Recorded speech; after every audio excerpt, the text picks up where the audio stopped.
Hello again. We will continue from where we left off in this lesson. In the last video, we only prepared the pyro smoke emission from our ship, but we didn't finish it off by how to save it.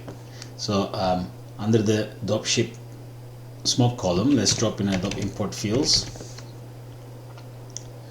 And let's call this DOP import field ship pyro. And now let's, from the presets, we can select pyro, and from here now we can drag and drop our DOP network, drag and drop DOP network to DOP node, but in here we need to specify what we want to bring out, which is the fire object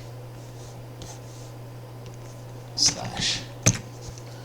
Okay, so we do want to optimize what we are caching out, so we don't need all of these fields, to be honest. So I'm gonna turn off fuel, I'm going to turn off heat because we're just shading using temperature. I'm going to turn off rest, and we're just going to keep velocity, density, velocity for motion blur, and temperature basically. This is optional, but for our lesson and saving disk space, temperature is enough. And then on top of that, we're going to do a little bit of modification. So drop in a volume resample. So what we're going to do is we're going to half the resolution of our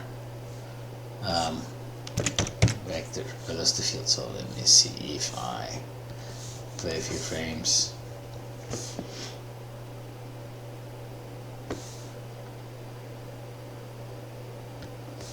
And then stop, and then we can compare the file size differences now.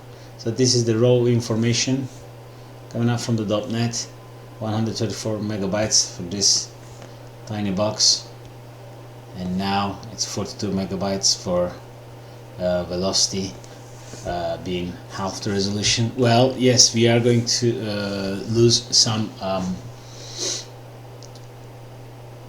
extra detail that we may have preferred to keep, but we are going to save some space by compromising from the motion blur detail, let's say.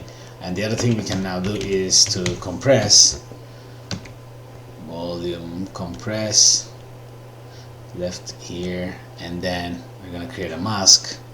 So let's go up to volume blur here. So we're gonna create it slightly bigger, let's say 2 voxels, average, and number of passes 1. Then it's gonna create a little blurred out version. I think you can probably see it here, and then so this just gives a little bit of a bigger area.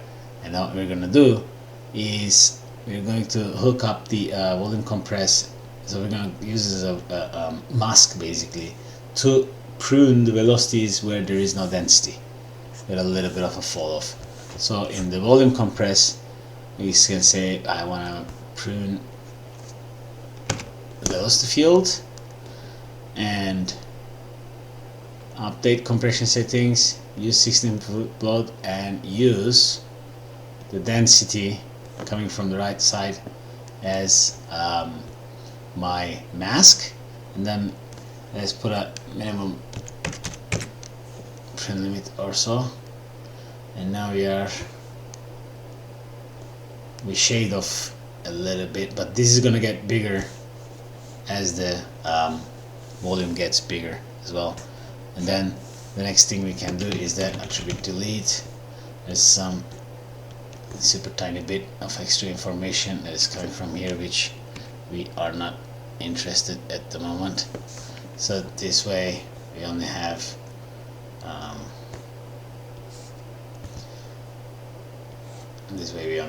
now density, velocity, temperature. We can probably convert this to VDB and do some additional work, but I think this will be enough for now. So let's call this out ship volume cache, and let's put a file cache here.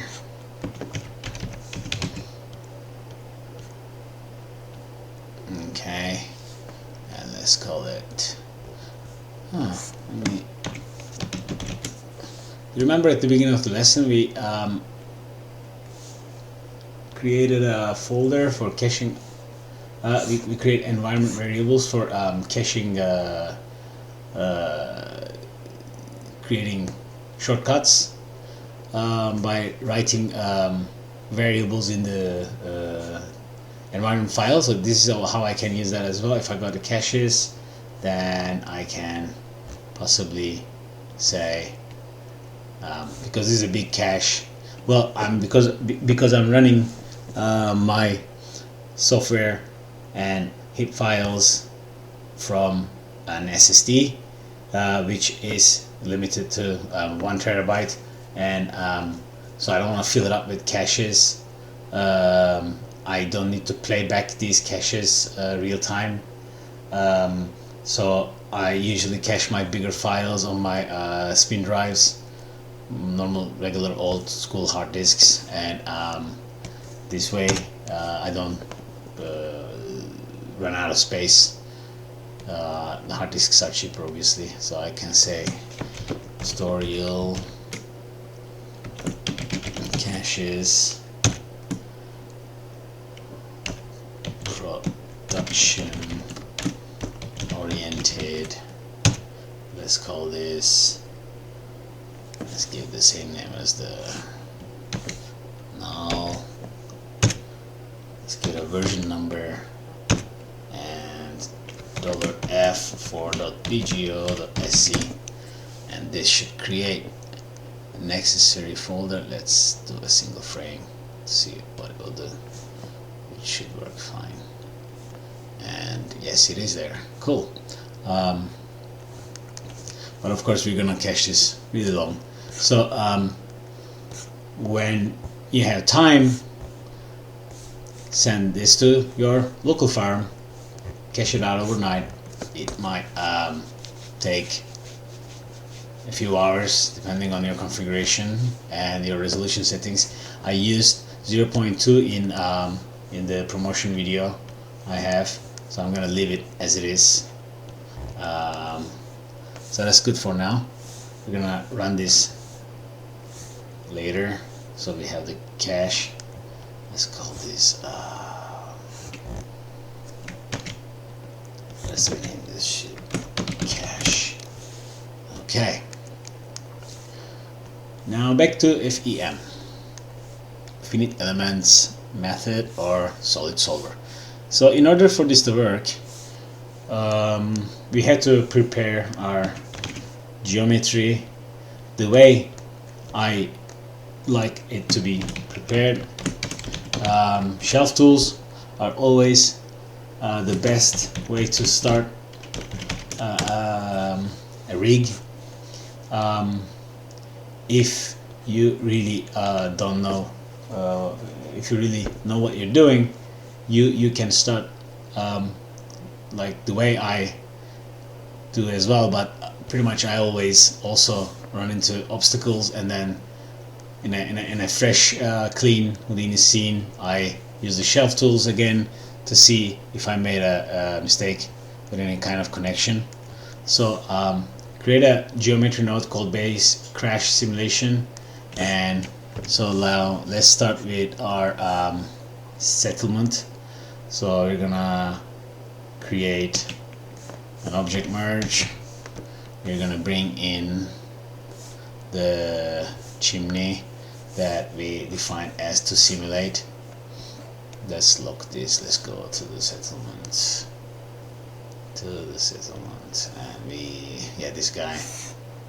which we did a long time ago.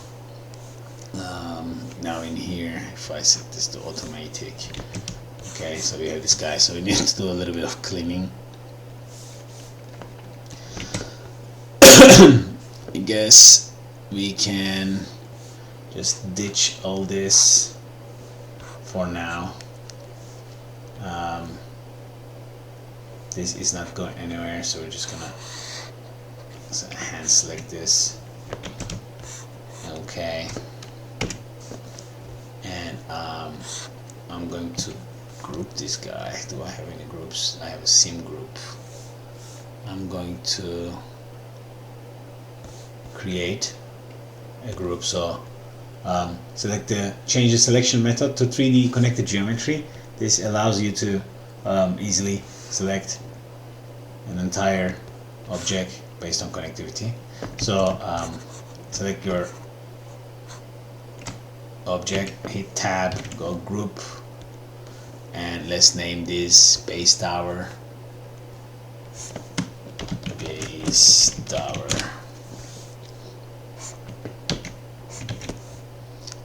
Okay, so we have the symbol, we don't need that actually. So now what I want to do is that I'm gonna put a fuse. I'm gonna do a few cleaning tasks that I know that it's important in order to create a nice solid tetrahedralized mesh. Let's put a polyfill. Let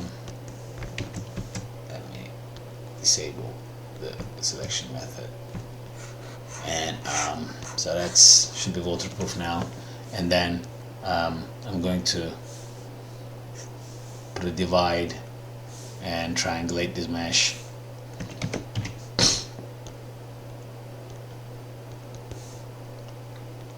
Okay, and then I'm going to put a Boolean sub. Boolean. Change the operation to resolve. So that's going to solve some problematic areas for me that has intersections, and I'm going to put in a normal sub. I'm going to create some hard edges. Okay, and so this part in different scenarios may not be necessary, but for this model that we're using, it is. And so now we're gonna create a VDB from polygons and set the value of voxel size to 0.25. You can leave it as surface, so that's going to create us a slightly inflated version. So we're gonna make that a little bit bigger. So let's say, let's call this create VDB surface, and then let's put a VDB reshape SDF, and then operation delay offset 3, and then we're gonna convert this to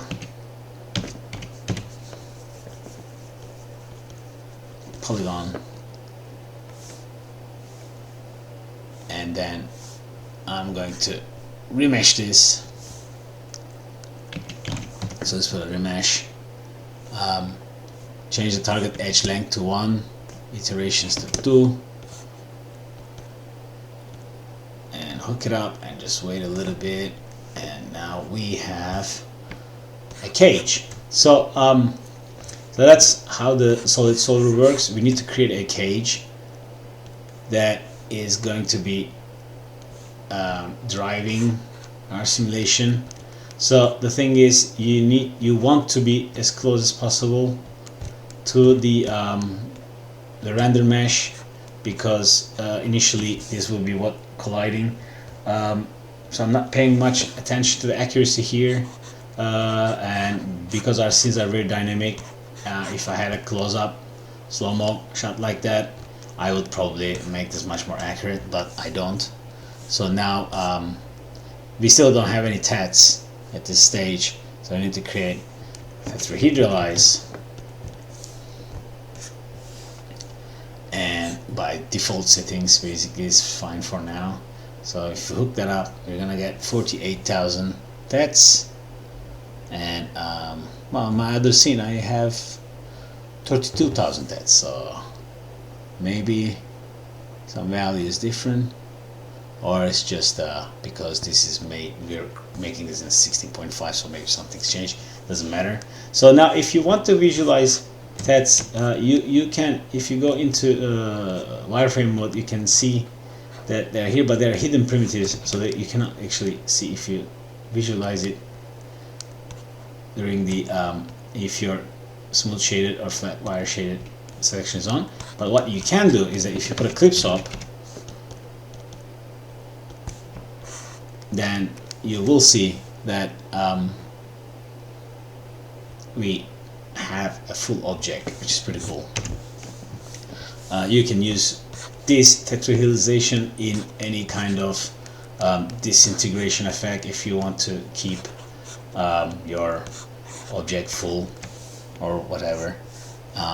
Okay, so after tetrahedralize, let's drop in a solid fracture. Solid fracture, change part scale. Okay, part scale is fine. Visualize scale. Okay, so this is what this does, is that it's going to define, it's going to create areas where individual colors are going to break from their neighboring separate colors. And the way this works is that the tool itself creates an integer called fracture part and gives it a random number, which means that we can completely customize this and do something different, or create our own pattern somehow. So now what I'm going to do is that I am going to select this base area by hand, something like that, and I'm going to create hit tab group. I'm going to create a group called base lock. This is for me to be able to create constraints or give some different settings for this area, which I'm going to show now what I'm going to use it for. Let's give this a proper name and drop in an attribute wrangle. And now I want this code to run on base lock, and I'm going to say I and fracture part equals 10. Why 10? Because here 10 doesn't exist, but now somewhere here, well, okay, we need to change it to the primitives as well. So now I have 10, and if I put a color swap or visualization,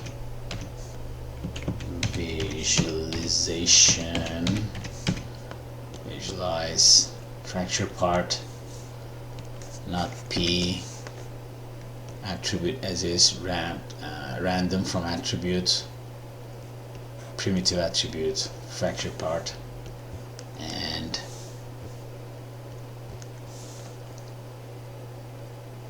this part should have been different color. Okay, let me double check. This is selected. The thing is, this feels like this should be a lot more interesting.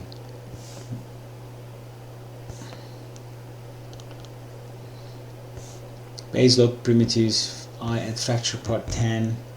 It's only this much. It should be a lot more. It is a lot more. It's just not sorting properly. Oh, there you go. I just need to refresh. Okay, so now we have a solid color at the base, because I'm going to use that for a different reason, I guess.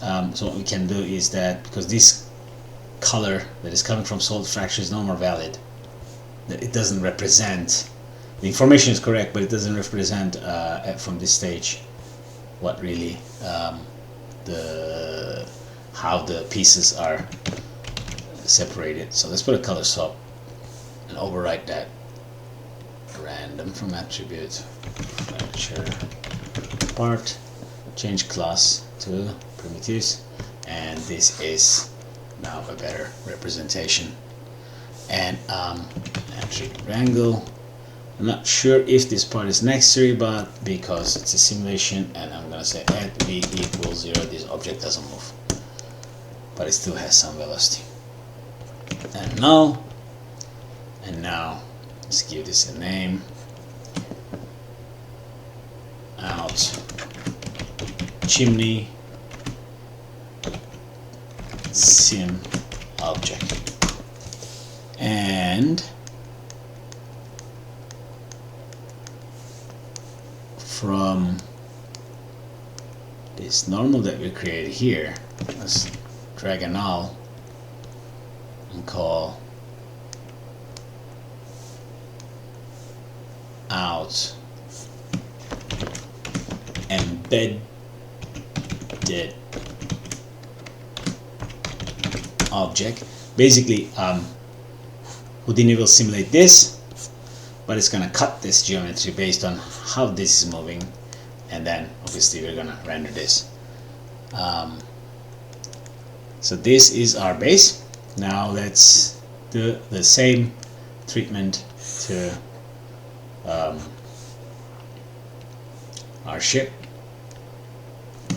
Base sim, solid sim preparation, solid sim prep. I understand this might be a little bit boring, but despite the fact that Solid Solver is a lot slower than Bullet, if you're a bit lucky, if you prepare this stage quite well, you end up with really nice simulations, although slow calculating simulations, but you end up with very nice sims that does bending, cracking out of the box without any constraint setups. So let's drop in another object merge. Let's lock this guy. We're gonna bring in our animated ship now, and where is their ship? Here. Okay, this is with the keys, right? Yes. Let's go back in here.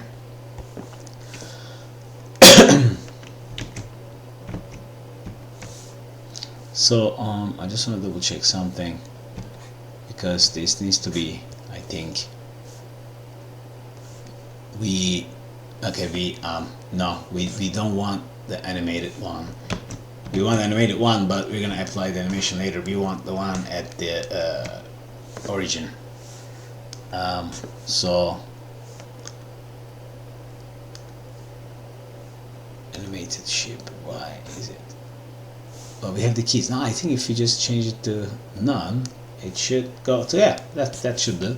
That will do the trick. Okay, so now we're gonna follow similar steps. We're gonna create a VDB from polygons, set it to 0.25, hook it up. Hopefully it's going to do the trick. It seems to be. Let's put a VDB, reshape, SDF, hook it up, do a little bit delayed. I used 1.5. Okay. So not necessarily what you see here represents the data itself. As you can see, when I expand it, it kind of gets, it says that, hey, I do know that there's something here. It's just that in previous step I wasn't showing it to you, which is, I guess, annoying, but that will do the job. So drop in a convert again, default settings. Let's drop in a remesh again. It is very important to prepare a good mesh that is going to give a good result, non-exploding tats. Change the fixed length to 0.5. Let's hook this up here, and this is gonna take a few seconds to calculate. And now let's put in a solid embed. So this guy kind of, well, let's just read. It kind of fills up the object as well. So what does this do? Create a simple tetrahedral mesh that covers the connected mesh. The solid embed SOP creates a simplified TET mesh that covers the input mesh. This simplified mesh can be used with solid object and embedded finite element simulation. When the source mesh consists of highly detailed random geometry, it's much more efficient to simulate and simplify TET mesh created by solid embed instead of original source mesh. Okay, that's what we want. So change the max TET scale to 0.2, and this goes in there. And now let's wait a little bit.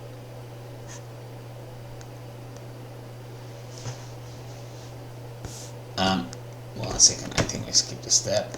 We were supposed to put a solid conform before solid embed. Disconnect. No. Okay. Solid conform. Solid conform. Max test scale 0.25. Look it up. Wait for it to cook.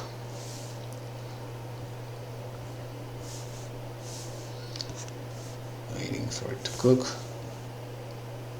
It's cooking. So what does solid conform do is that the solid conform refers to the mesh that largely conforms the input mesh. This mesh that conforms the original surface whenever possible. Okay, so I'm using this twice. I'm not entirely sure why, but I think this is how the shelf tool creates it anyway. Let's just wait for this to calculate. Okay, so this creates 789 TETs, and then we have the solid embed, which will hook up now and wait for it to cook as well. And maybe, okay, we're going to change the minimum triangle scale to 1. I think that's going to bring down the TET size, TET amount, speed up our simulations. We don't need millions of TETs to have a decent sim. There are so many other ways to create minute details, instancing, etc. Let's wait for the tetrahedralizing to finish. And this is because it's gonna, I think, create twice more than what we need. I would like to check if I am doing fine with my memory. We're fine. I really need more memory. Okay. So let's, what did it give us? 425,000. Let's put this to 1 because that's my value in my other scene.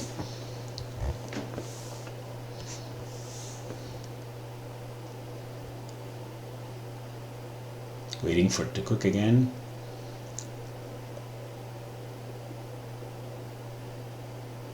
Well, in the other chimney scenario, we use the tetrahedralize. In this one, we're using tools that also has tetrahedralize inside, but side effects, just put them together. It really doesn't matter what you use. The output result could be same, depends on how you use this. Okay, let's put a solid fracture now. So solid, the solver will have access to individual pieces. It will know where to tear it from. And if you don't put anything, every TET will have opportunity to separate from itself. But we want to keep some pieces intact. We don't want to break everything to a lot of pieces. Okay, and most of the time my settings are default because yeah, that's the trick. Okay, so let's put a null here. Let's call it out sim ship.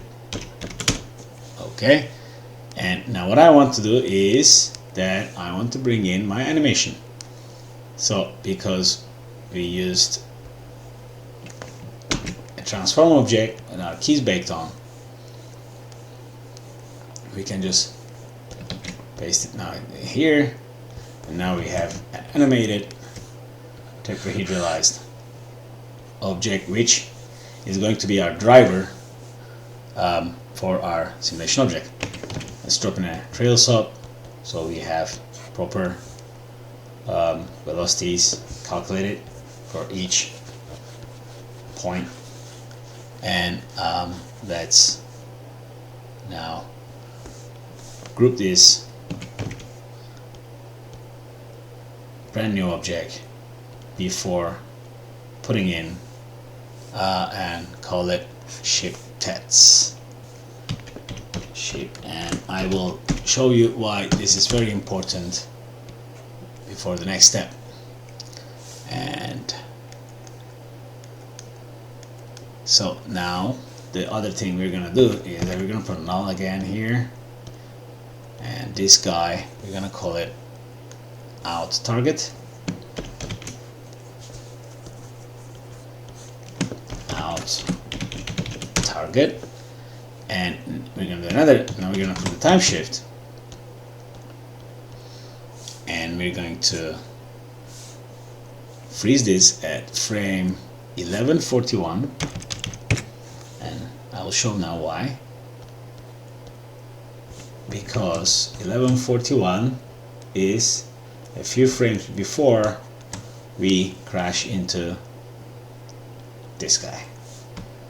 So this way we're gonna have an opportunity to tell our tetrahedralized object to, in the simulation world, speed up. I should show this one, 1141.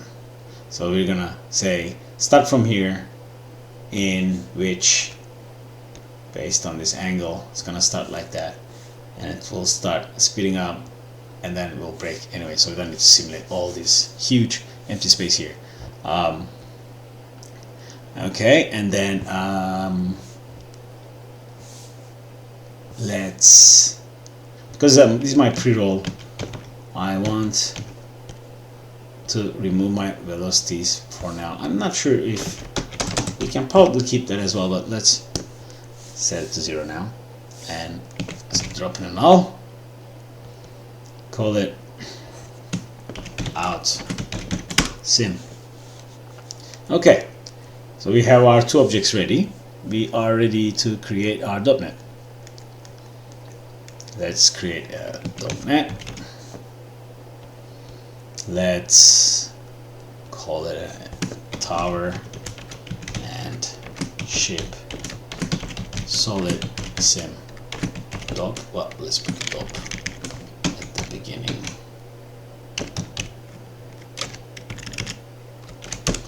Okay, so let's dive inside. Well, actually, let's change the start frame to 1141. Scale time 1. All this is default. The caching is default. Okay, so let's go inside. Actually, let's give this network box as well. What did we call the other one? Base solid sim prep ship solid sim prep, and let's give them different colors maybe, because this is the base. Let's give this gray, brown. This is the ship. Let's give it blue. Okay, and this guy are null, so they're gonna have black color. This one as well, and this one as well, because it is connected. And then let's go inside the .NET. So we need two solid objects, one for ship, other one for base. We're gonna merge these guys, and then we're gonna drop in a finite element solver, hook it up there. We're going to create some constraints. So let's create finite element target constraint, finite element target constraint, and this goes into a merge, and we're going to bring our ground as a solid object. So we need, actually we can probably steal this one from the particle simulation with it, so we don't have to do it again. We'll put on manual, ship smoke, not there, here, I think we already did that in here. Yeah, so let's take that guy. Let's take that guy. Copy. Go back in our .NET. Paste it. So this goes in there. This goes in there. But we need to again put the static solver on the left side, and the configuration is set to this time mutual collide relationship, and then on the terrain heals we're going to I think we just leave everything default in this scenario, but our bounce is correct, our bullet data is correct. I think that's all good. Alright, so actually we can double check that by turning on the flag here and going auto. We expect to see the ground at this frame, and if we don't, then it's not working. Well, it seems like it's not working, so let's, well, it is here. Oh, okay, so this is gonna require a new one because this was just for the particles, so we need to shift that, right? Okay, let's do that, because now our collision area is completely different. Which we are gonna do the exact same thing in a different way. I think this one, yeah, this was for the left side, and now we're gonna do it for the further down the road. And so for that, I think I'm going to duplicate all this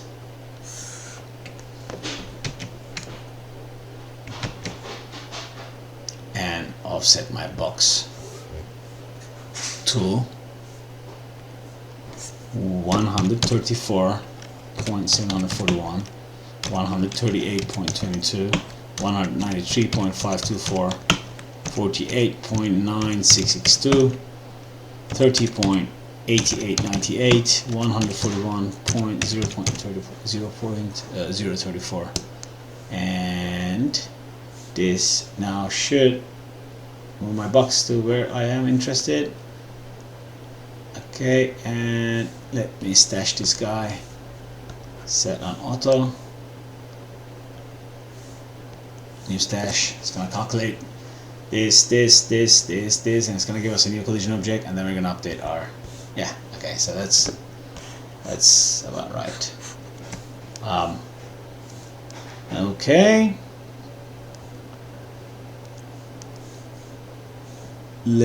so that's VDB1.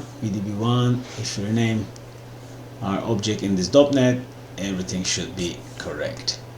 Attribute create 1, that should be VDB1, and this guy here is attribute create 2, so that comes here 2, and I think in here also we need to update our RDB path, because that's not correct. So let's hook that up. How does that work? OBJ mountain tip RBD, and then it goes into .NET, and then the object name, but I'm just gonna double check.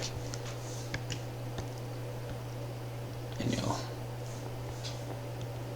that goes in .NET. Where's the .NET? Yeah, so we're gonna do the same thing. Base crash simulation. Find the .NET. Dop. And inside is called terrain heals low anyway, which is correct. So if I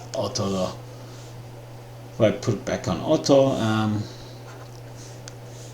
I should have my correct collision mesh in the correct place. Okay, cool. So let's go back to our ship now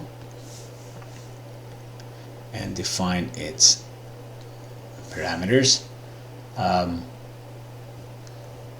So this guy, under deformation, we're gonna pick the initial state of our initial object, and which was RTET, which is this guy.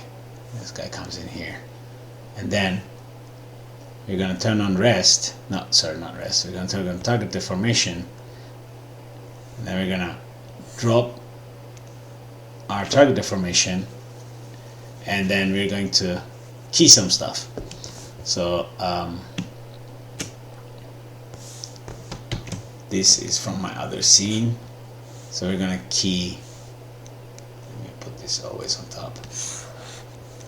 Let's go back in here, so target strength. So this is, which means that at 11:49, this on manual. Where's my other curve? Right there. Okay. So which means that at 11:49, let's put this always on top as well. 11:49. I'm gonna put a key. I'm gonna set the value to 30,000.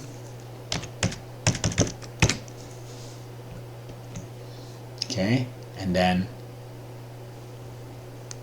I'm going to put another key at 11:50.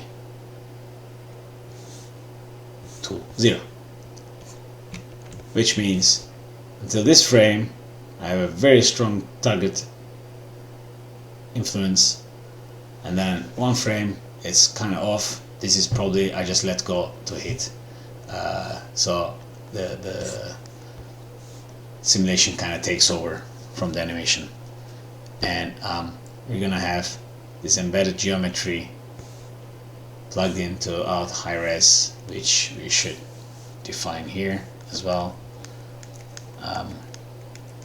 So we can actually go from here this time. Let's drag in a null and call this. We need to copy the animation keys there as well, so it's at the good place, at the good frame.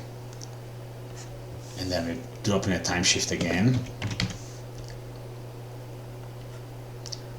and we set that to the 11:41, which is our start frame. 11:41, and let's call this out high res. Out high res. Okay, and let's plug that into embedded geo, and then let's go back inside here. Now we gotta do the base, which is pretty much the same settings almost. Oh well, actually let's double check that our settings are similar, because we need to define strength. So initially I went for cork, which doesn't make much sense, but then stiffness I put to 50,000, damping ratio 1, mass density I put to 2000, shape stiffness 100, and I put the friction to 0.5, and then deformation as it is, collision. I turn on collide within components. I went in fracture. I enabled fracturing. My threshold is set to 5. Attributes are needed for later on creating additional information. We can create more, but this is what I need for now. And now we go to base, and base is again set to cork as well. This time 1 million stiffness, 240, 40, stiffness 20, friction is default. We're gonna come back to deformation, collision as it is, fracturing, enable fracturing, threshold set to 30, attributes, these guys turned on, and now in deformation we can bring in our simulation mesh and high-res mesh. If we lock this guy here, so we're gonna bring in here, we're gonna bring in here. This guy doesn't need a target geo because it doesn't move, and so this guy goes to out. How can we do this one? Let's bring this guy here. Well, I think we're gonna need to do another step. I believe embedded geo, because embedded geo workflow is a bit confusing. Okay, so we have this guy. So but the thing is, we haven't, so I think it's almost, let's turn that off for now. Let me see if there is anything that needs to be updated. Let's see if we have the 1141. Okay, so we have the base, we have the ship, we have the solver. Now it's gonna try to initialize the first frame.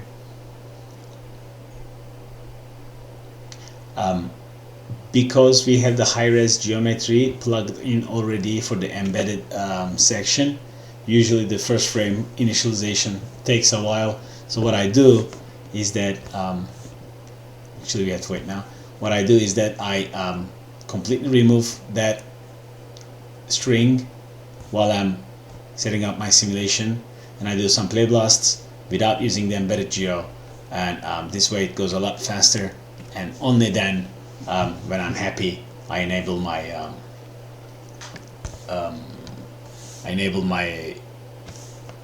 embedded geo. Oh my, it's taking a while to send it to cache it overnight. So now what we need to do is that we're gonna create our DOP imports to fetch the information out of this .NET. It's done. Okay, I'm gonna put this back on manual. What I'm gonna do is that I'm going to put a post-it here and then cut this guy, paste this guy, turn this off. Exact same thing. So I think now if I put this back on auto, it should take a lot faster to initialize. Yeah, there you go. And so target constraint, we need to update the target constraint as well because we put it there, and I'm going to show you why now.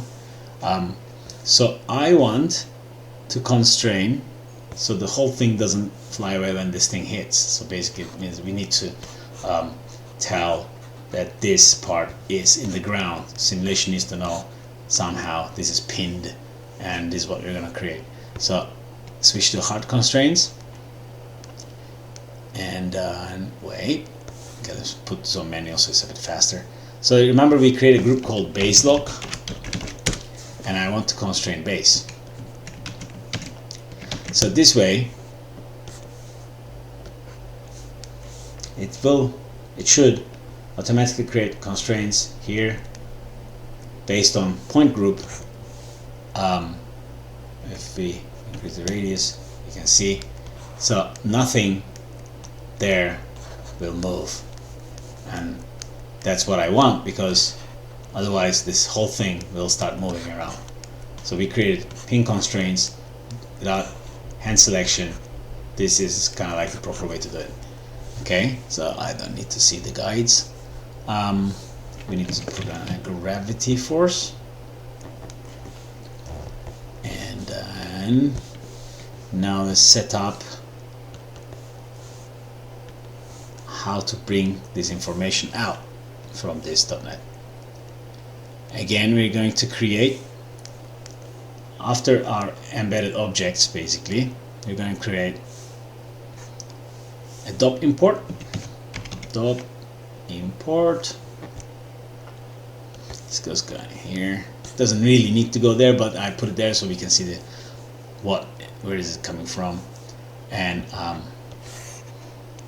this guy here, and then this is the string. I think we can just say base, because that's coming from the shelf, but this should do, I believe. We'll check. Import style, please change it to fetch geometry from DOP network. Import by name, use DOP object name. So this needs to be named as embedded geometry, because we want to fetch this geometry out. There's a geometry which is the simulation itself, and there's the embedded geometry which is what the solver will chop into. Okay, so let's call this dot import base high res, dot import base high res. I'm gonna copy paste this, plug it in here. I'm gonna call this, now this is not base, this is ship. And where is it? Object mask is now ship. Every other setting is same. And the other thing now we're gonna do is, because we're gonna cache this together, later on we wanna be able to separate them, we're gonna call this guy shipSim on points. Ship sim, and then copy paste this guy, plug this here, call it base sim.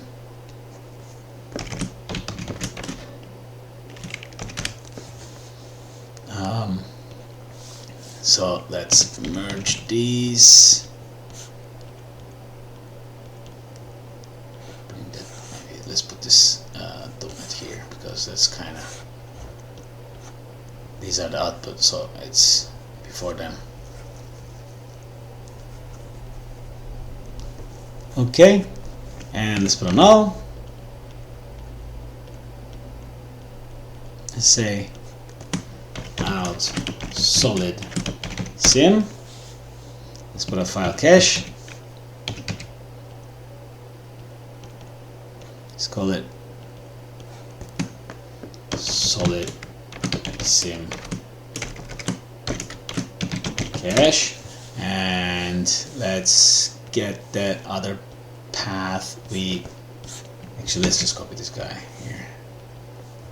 Okay, and let's just do it like that. Ship solid sim cache, and out ship like that, like that, like that. Let's say total kit production edited ship. Let's call this solid sim cache. Solid sim cache. Okay, so that's done. We need to change, obviously, start frame from 1141 to 1300, and I think that's it. So I'm gonna save this now.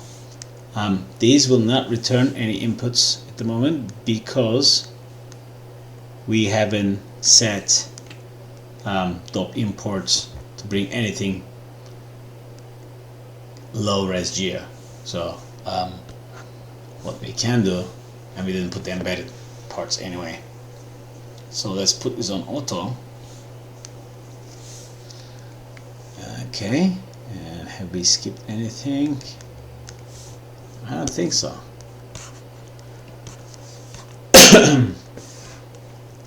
Yes, we need to probably define our sub-steps. Well, this is one. That's okay. So what I did also is that I keyed this, because actually Solver is not very slow until fracturing is enabled. So because my ship, all I want is target acceleration until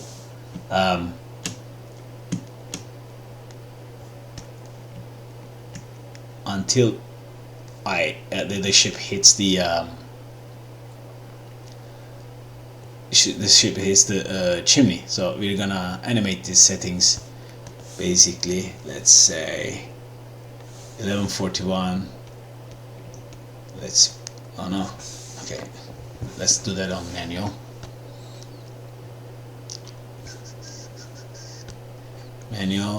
Let's key, and then when do we want this to hit?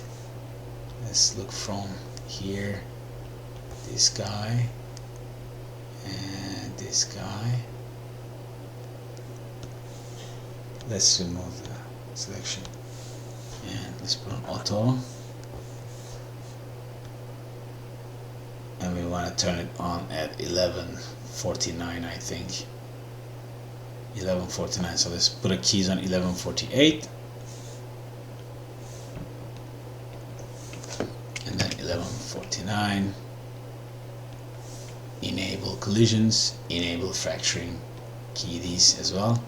Okay, so which means that our 9 frames should be fairly reasonable speed.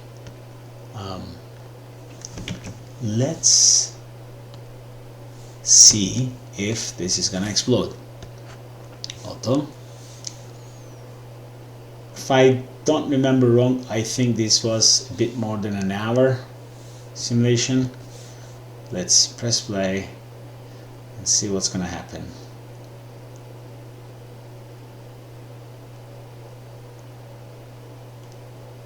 Okay. I don't see the ship. Oh, it's moving. Really fast, no? Okay, so what I'm gonna do now is probably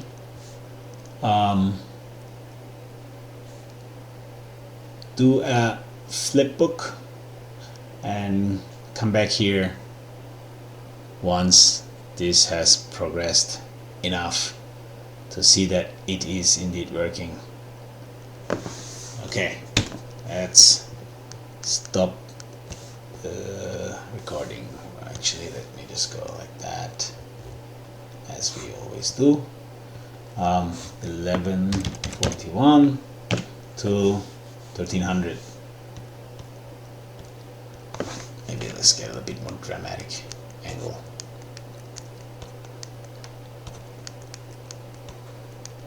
Okay, we have fracturing and everything turned on, attributes, everything seems legit. Okay, and start.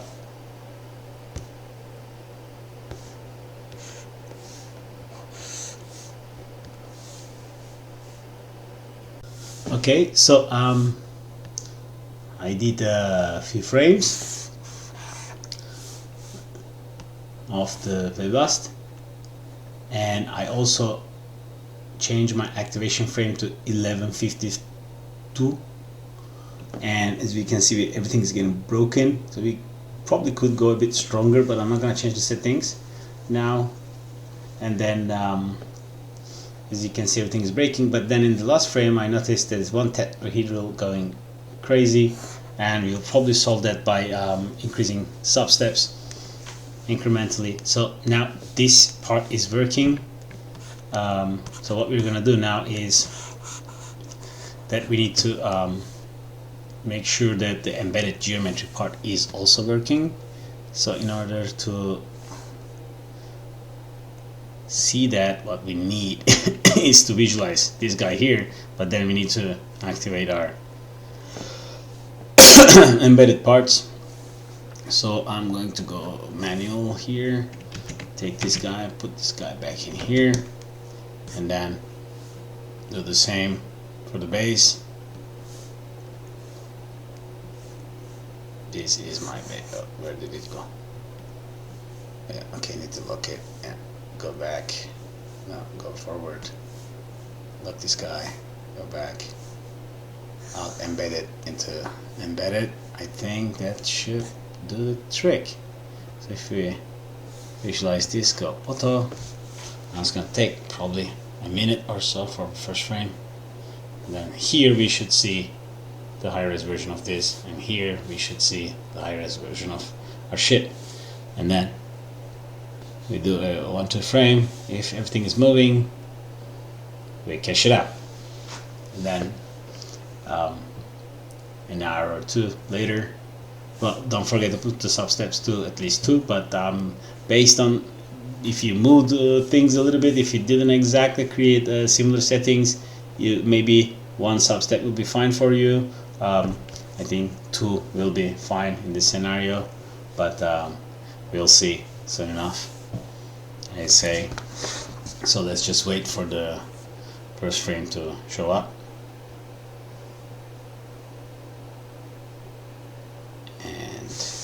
it's because calculating both of them.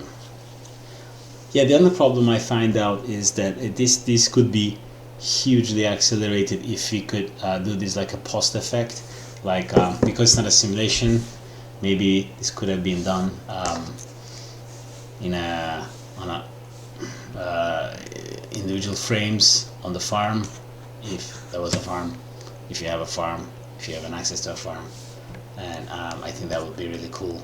Okay, so what we need is now, so basically now we have these two groups because we're going to cache this geo, and then we will be able to separate the caches using base sim and ship sim. Well, what we can also do is that, well, I'm going to keep everything now because I'm not sure if I was using those attributes later on. Let's save our scene as 06 solid sim,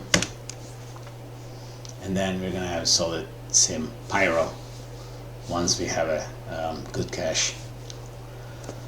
That looks decent enough. So if you want, you can divide these into bigger, smaller objects. It's gonna take a bit more longer to chop, but then you'll get more nice jagged edges. That will be cool, but for now we are not interested. We just want to crash this thing down. I really do want to see this guys moving before I move forward, so I'm just gonna press play and wait until it hits this to see that it is working before I start caching it out. So yeah, that seems to be working. Things are breaking. I think we're in good shape to leave this for caching, so we can continue for the following steps. So I'm going to actually do the manual, go in to my first frame, and then we have some errors. Let me just double check this. No, I think it's because we scrubbed. I think it's fine.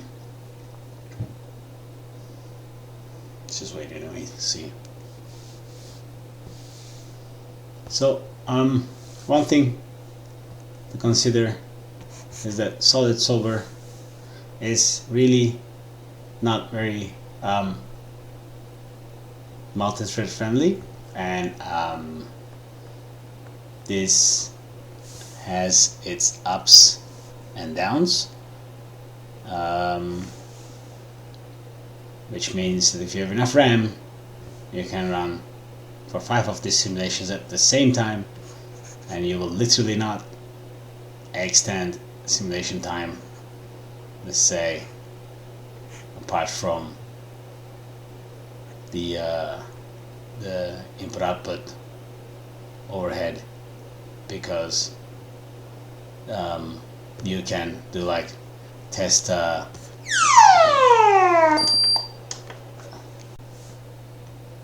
this seems fine, so I'm going to cache this out. Let's put this on manual. Let's put the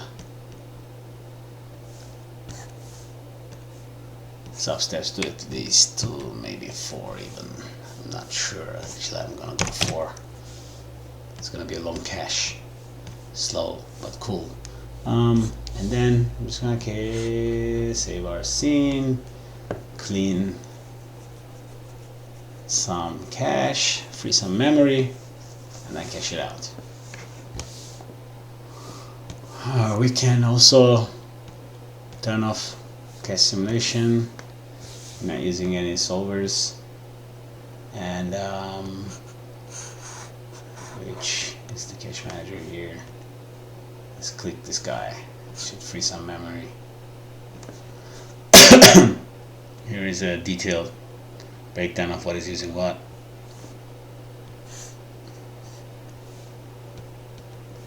And sometimes when you click more, you manage to bring it down more. I think I can show one other cool thing while we are at it, that if you have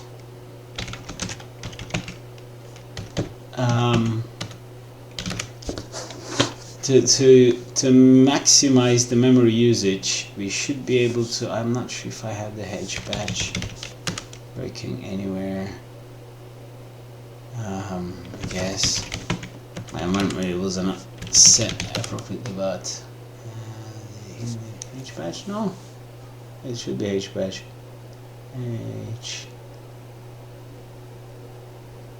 H batch, yeah, okay. So what we can do is that this is another way. Sometimes I do my caches. If you want to minimize the overhead, what you can do is that you can launch a command line Houdini, which I'll show you now. Here, so we can say, I think,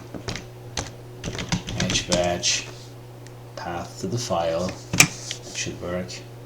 This should launch a Houdini. Okay, and then this is going to be, we will be staring in to the scene. So we're gonna go, if you go to object level, you're gonna see the same names like base crash simulation, so we can go into base crash simulation list. So I want to run solid sim cache, so I can go in. It's just like a file structure, and then I can just go in here, and then there is a render up here. So we're gonna say render, I think was it render dash help, no, dash help, help.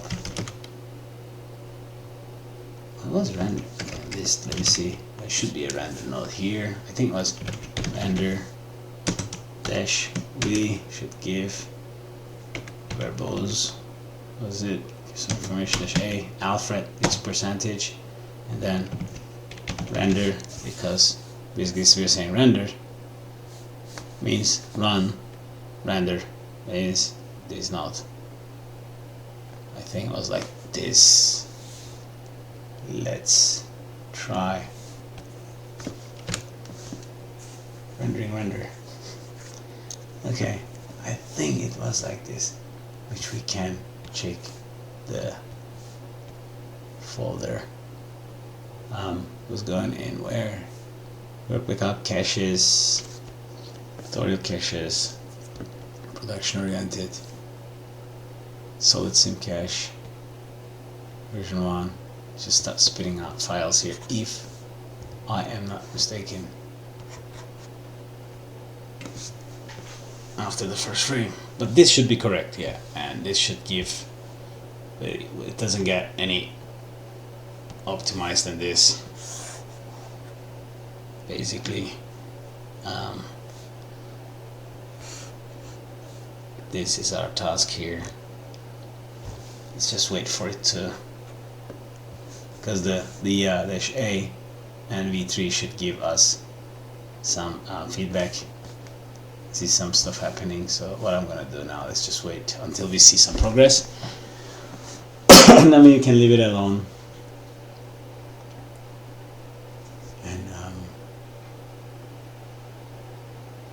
And then we can come back and do a play blast from the cached file. But I'm not seeing any progress. Come on.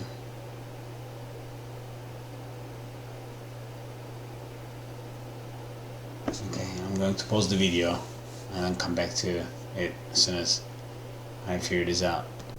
Okay, well, we were right. It's except that I'm not getting any progress here, but it is spitting out files, which we can check by reading back, obviously.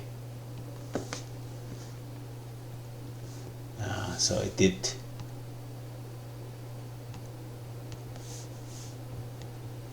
to 11:41 to 43.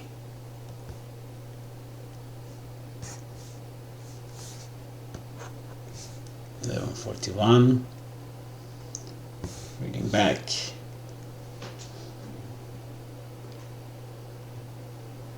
To 43.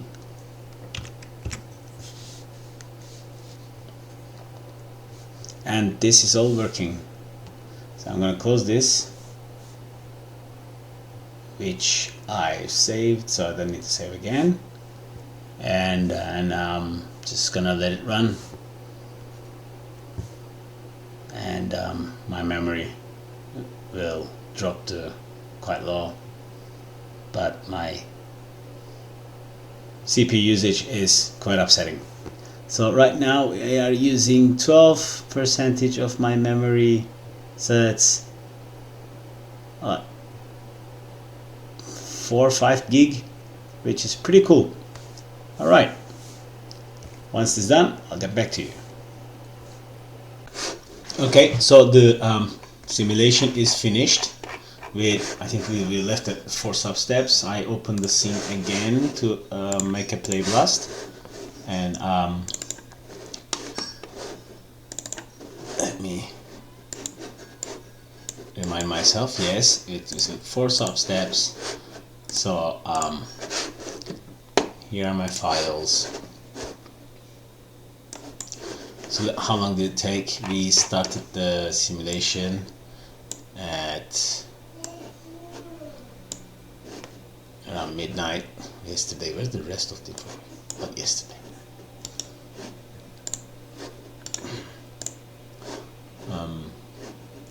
Okay, let's say around midnight, 11:56, and the simulation finished at 4:10. So that's just a little over 4 hours. 4 hours 10 minutes, let's say. That's a long sim. So actually it's 2 minutes per frame, and if you haven't already saw that there is another tool that you can visualize VGO files without opening Houdini, is that if you right click and there's a project viewer that you need to obviously assign with OpenMid. It's under the bin folder in Windows and Linux, and then if you this way you can just let's say I want to check frame 12:03, and then open it with the Houdini project viewer, which is just an object viewer Gplay basically. On Linux it seems like the OpenGL is not working at through this window. Maybe it's a bug, I don't know, but I did already make a flipbook as well. Let's focus here.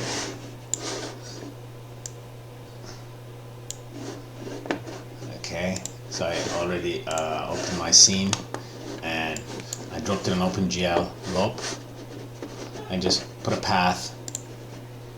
This is no different than making a flipbook, but we can daisy chain tasks like this. Say camera 1, camera 2, different frame ranges, different objects. It's just like a mantra. And then so we can have a look now. This went into project files, tutorial project, production oriented, render, flipbook, shot 5. One thing I advise is a frame viewer called DGV View. You can go to their website. This is a free player. It's very handy, very fast, very small. There's a Windows and Linux versions as well. It's a really neat one.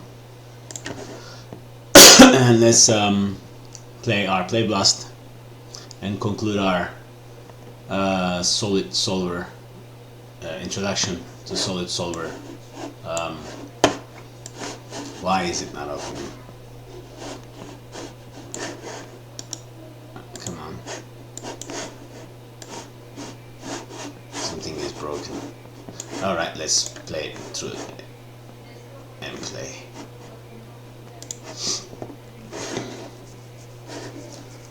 It's on the render, flipbook, shot 5, load, and press play.